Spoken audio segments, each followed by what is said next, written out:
Hey everybody, welcome to the Halfie Project. I'm Becky. Cedric. And today we are going to talk about 5 struggles mixed Koreans understand. I don't think this is only related to mixed Koreans though, because I think that people who are fully ethnically Korean, but they've grown up outside of Korea, also can understand a lot of these things. We actually talked about this on the Instagram. I did make a post and I think it resonated a lot, but now we're gonna share a little bit more of our own personal thoughts on that, because you can't fit everything in there. Okay, so let me ask a couple questions first. Have you heard any of these phrases? You're mixed Korean? I would have never guessed. You're so lucky to be half insert ethnicity, typically light-skinned. Why can't you speak Korean? Wow, your Korean is so good. Use patronizing tone here. But you don't look Korean. Have you heard those? I've heard all of them, like, towards me. Yeah. Well, with the exception of the, like, light-skinned one, but... Right. Yeah, I mean, I feel like that's been something that I've heard probably my whole life. They're interesting phrases, right? Because they're used very, very casually. Like, we'll hear these kind of things all the time, everywhere we go, basically. And yet, they're used so lightly, but they can have such a big impact. But because the topic has been handled in such a weird way, sometimes it's handled very negatively, and sometimes it's handled very like, oh yeah, whatever, mixed people, whatever, right? Yeah. And then that kind of diminishes the impact that some of these statements have. And if you bring it up, then people might respond also with like, oh, you're so sensitive, or hey, don't take it that seriously, or you're just so lucky you're mixed, why is this a problem, right? So you're kind of battling a lot of these unspoken things that are all happening at once, which can make you feel confused, like, why am I even upset? Should I say anything? What's the point of bringing this up? All of those thoughts could be swimming around in your brain. That's called gaslighting. Yeah. Yeah. So when you hear some of these 5 struggles, you might think to yourself, well, I have felt that, I just never put it in words, or I have said it and I've been shut down. Anyway, we're here to say it's okay to feel these things, and let's talk through it. Sure. Okay, so the first one is never knowing what it feels like to blend in. Boy, do I know what that feels like, especially living in Korea. Right. Yeah, I mean, because even after we met and we actually, you know, we were spending like pretty much every day and we were dating together, you'd be Dating together. I mean, yeah, like you would begin to notice me like constantly, you know, pointing out. I feel like people are always looking at me, or they're like kind of othering me, or they're always like quick to make me feel like, oh, I'm not part of, you know, whatever like social group or setting that we're in. I've realized, like, after living in Korea, that that's somewhat of my own insecurity. Sure. That I've either developed or really like a spotlight was shown on it after I moved to Korea, and I really just stuck out all the time. Right. Also think about this with mixed Koreans, right? When you hear the phrase mixed Korean, I think a lot of times people have a kind of general idea of what that looks like. And typically this is going to be someone who's mixed white and Korean. This, right, when you hear mixed Korean, a lot of times that's what comes to mind. It's like the first thing that, yeah. Right, it's like a certain image, but the truth is that mixed Koreans are really varied. We have so many distinct looks, hair types, skin colors, heights, eye color. Like, there's no really one strong defining factor to say like, oh, you are a mixed Korean, even though I feel like we have a pretty good eye. Like, when I see mixed Koreans, I can usually tell.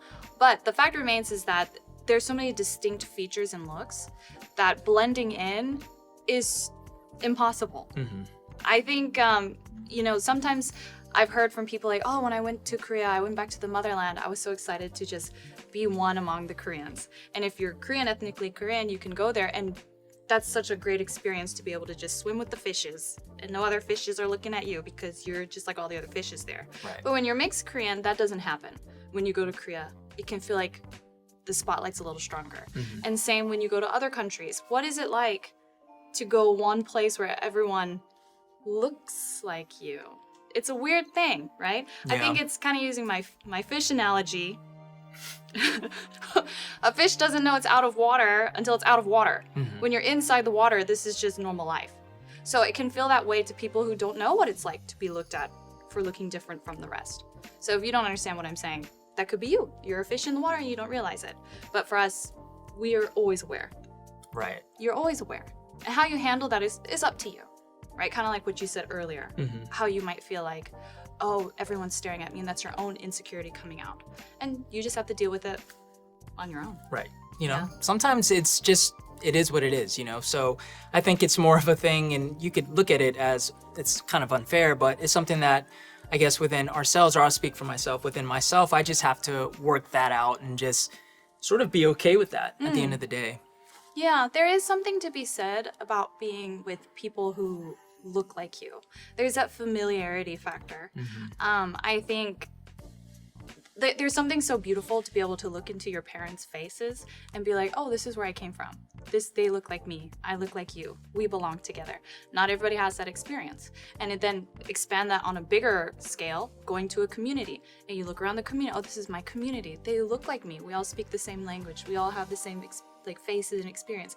But if you don't have that, you can also feel kind of out of the situation.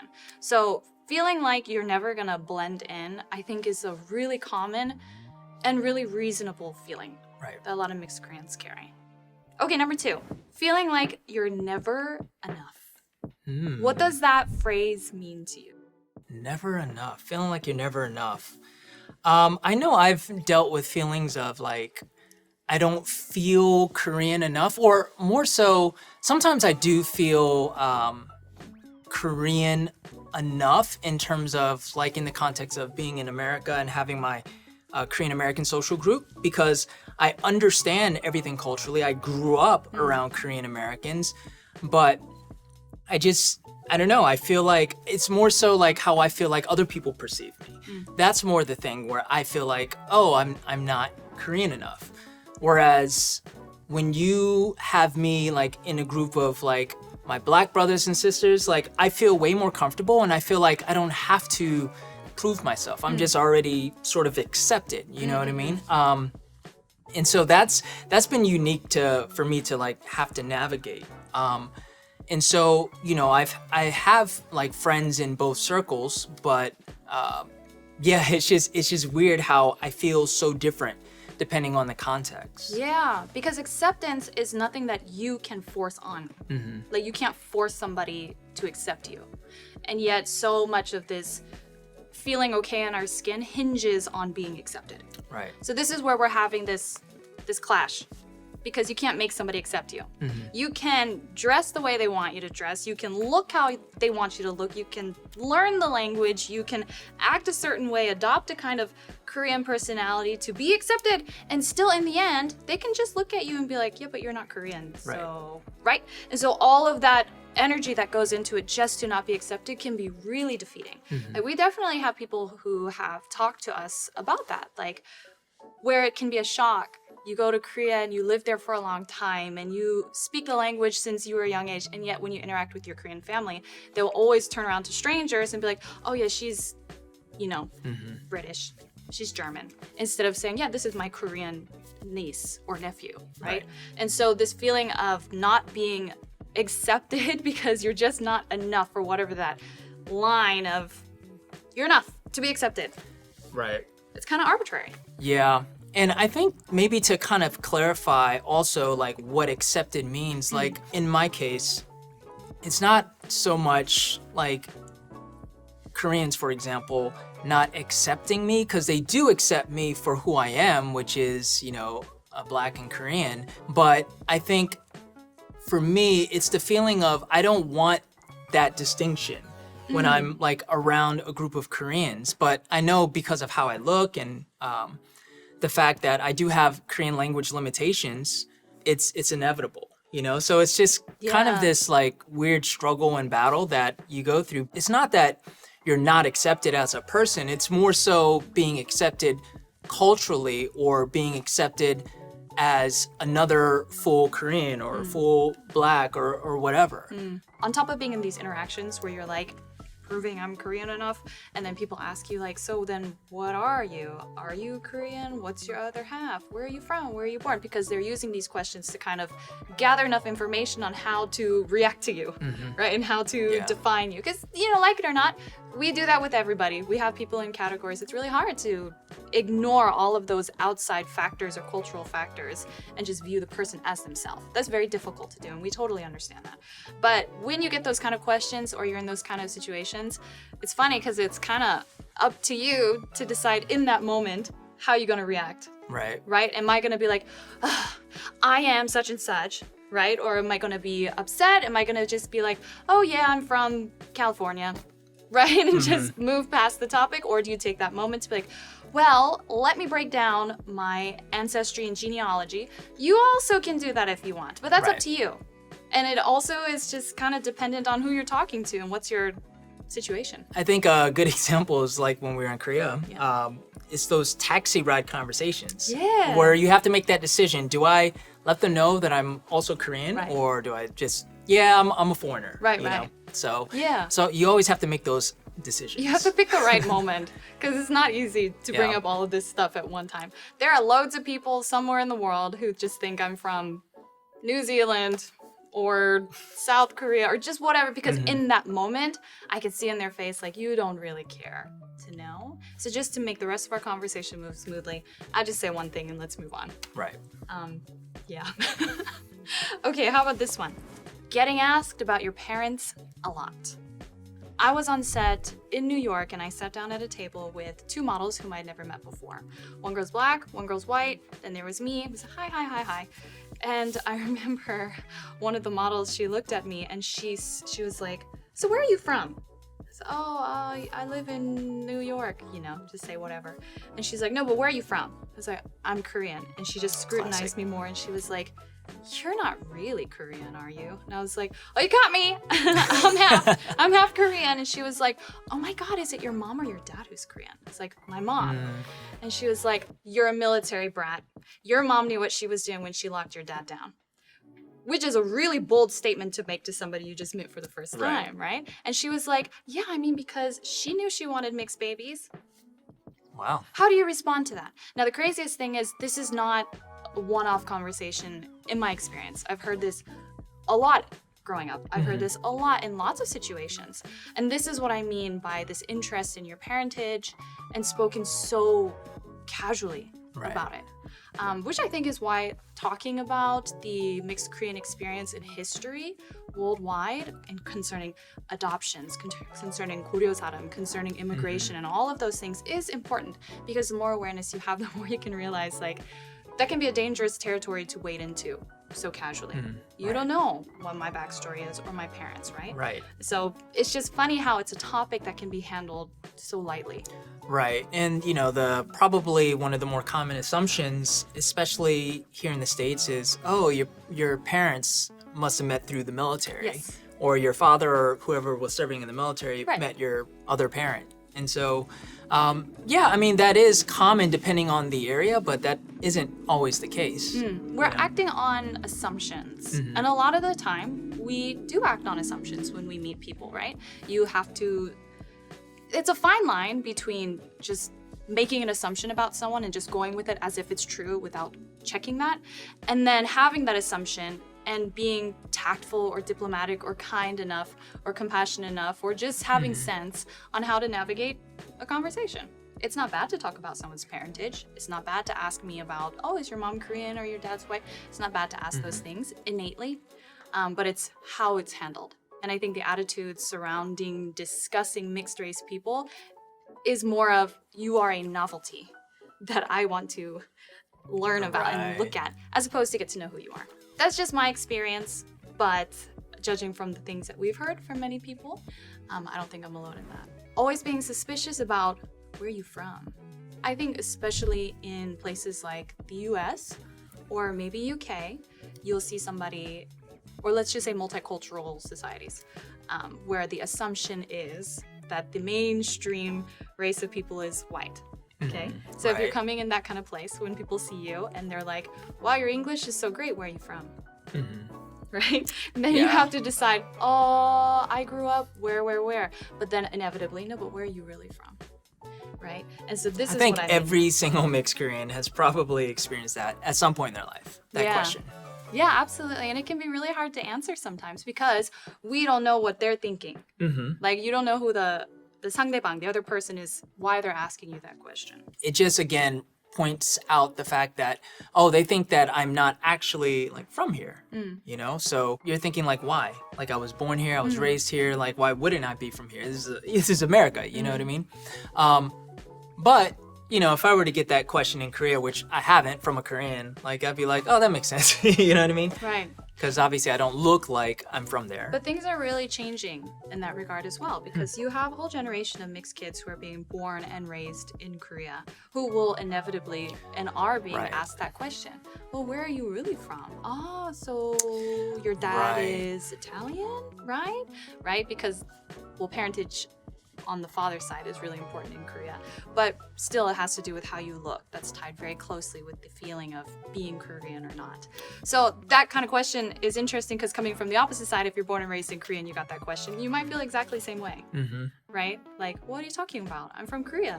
What are you talking about? I am Korean, right? Right. Yeah, you bring up a good point because the number of multiracial or mixed race babies in Korea is like rising, you know, and even here in the States, like in the Korean American community, same thing, you know. So I think this is something that, considering the culture in Korea, for example, doesn't really change or shift from that mindset, that, you know, homogeneous mindset.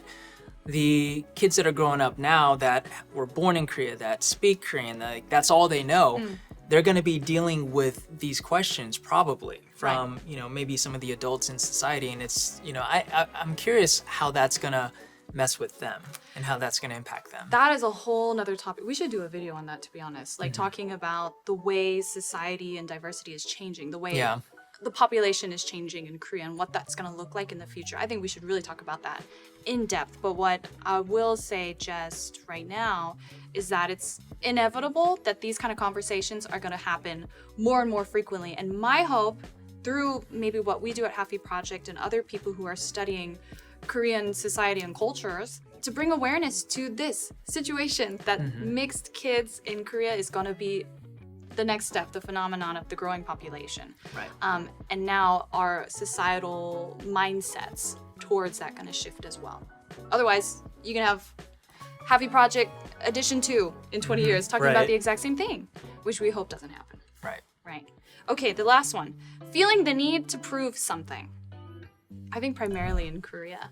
Yeah. I really felt that need to prove myself. Because it's funny, in the States, when people would view me, it was like, oh, your mom's Korean. Oh, you're Korean. Oh, you like Korean things. Oh, you must understand Korean stuff. And you're constantly getting this barrage of like, oh, you're Korean.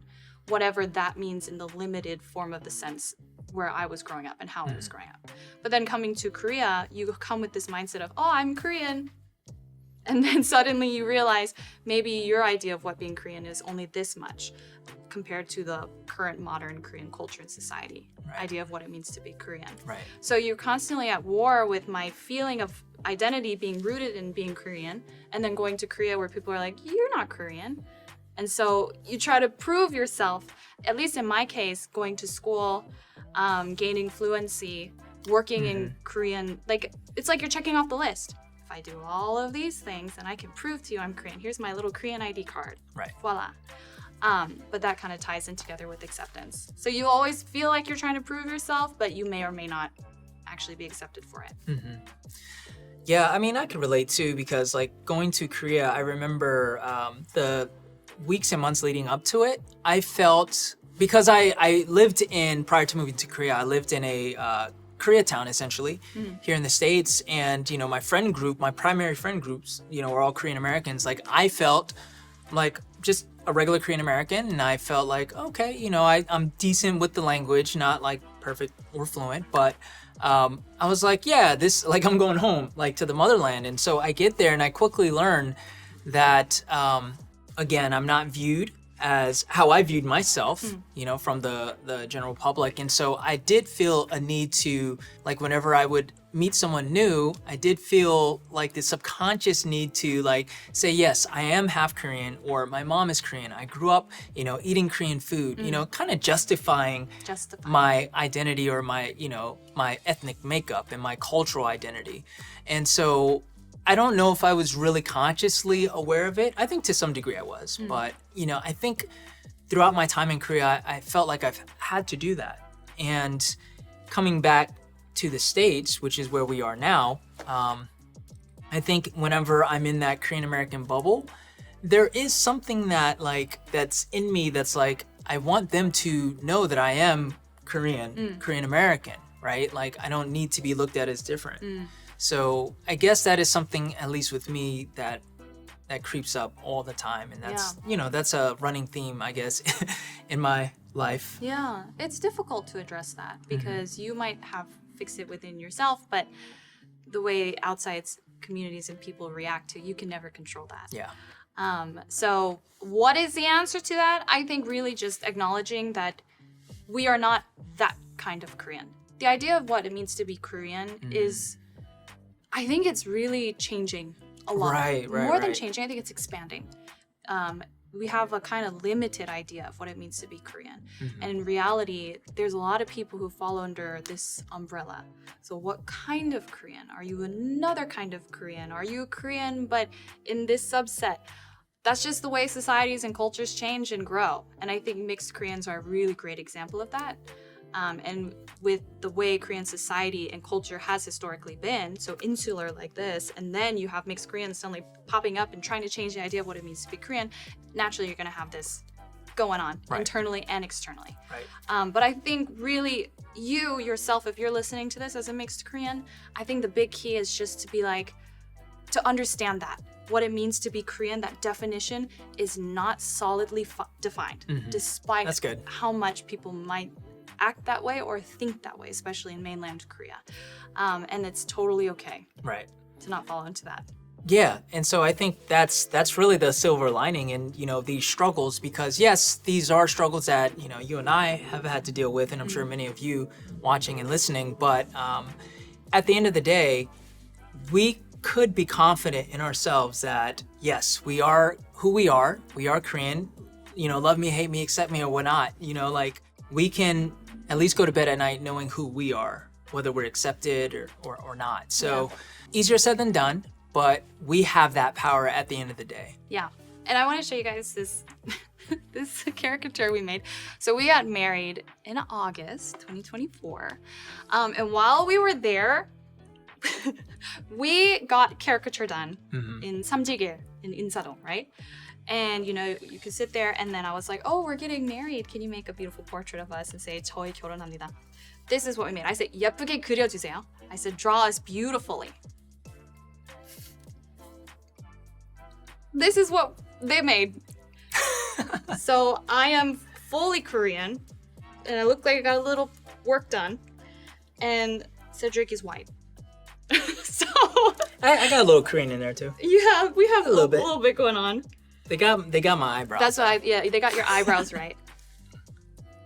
So it's funny because you look at this, it's a small thing, it's a joke, and we laugh over it. But when we first got it, we were like, who is that? Right. Who are these people? And maybe that's my fault. I said, 예쁘게 그려주세요. So, the idea of what it means to be Korean and trying to accommodate us in that space in Korea is not always easy. And you're probably going to have a lot of incidents like this. But I just wanted to show you guys that it's okay to have a good laugh. Yeah. We still love this. Yeah, we love this, but we love ourselves more. Right. So those are 5 struggles that mixed Koreans, probably worldwide, understand. And if any of these things relate to you, leave us a comment below. If there are some other things that you felt that we didn't talk about, let us know, and we'll be more than happy to discuss it either on the blog, thehalfieproject.com, where I write everything, or here on the YouTube channel. So make sure you subscribe to the channel, subscribe to the newsletter, and we'll see you guys in the next video. Yep. Peace.